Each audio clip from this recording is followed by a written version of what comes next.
अपने 4-4 बच्चों की कुर्बानी देकर आपको वोट देने का अधिकार दिया।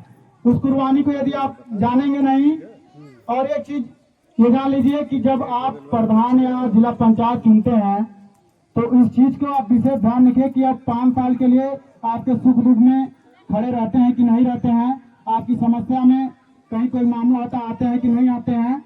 आप उनको देख परख के वोट करिए, वोट को मत बेचिए, क्योंकि मानव साहब ने कहा था कि वोट को अपने बेटी की इज्जत समझो।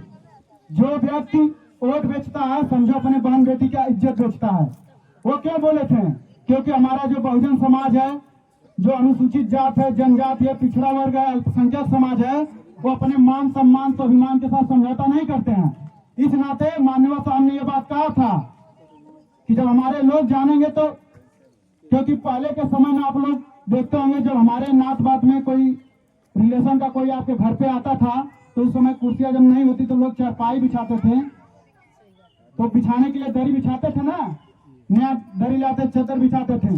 लेकिन हम तो बहुजन समाज के लोग हैं, यदि आप मंच लगाएंगे तब भी, नहीं लगाएंगे तब भी हम जमीन पे बैठकर अपना कार्यक्रम कर लेंगे, क्योंकि हमने वो स्थिति को देखा है, हमने झेला है। हमारे महापुरुषों ने अपने संघर्ष से जो अपने बहुजन समाज के लिए अपने खून का एक एक आहुति देकर इस समाज को सींचा है, उसके कारवा को जब तक हम लोग संगठित होकर इस कारवा को आगे नहीं बढ़ाएंगे, माननीय साहब के विचारधारा पे नहीं चलेंगे। माननीय साहब ने कहा था कि राजनीतिक परिवर्तन हो या ना हो, लेकिन सामाजिक परिवर्तन होना चाहिए। मैं किसी पार्टी का कटाक्ष नहीं करना चाहता हूं। मैं आपको बता दूं कि मान्यवर काशीराम साहब ने ऐसे पार्टियों को 4 बार, जो हमारी स्थापित पार्टियां हैं, क्या कारण है कि आज वो पार्टी पूरी तरह से स्थिति उसका डगमगा गया,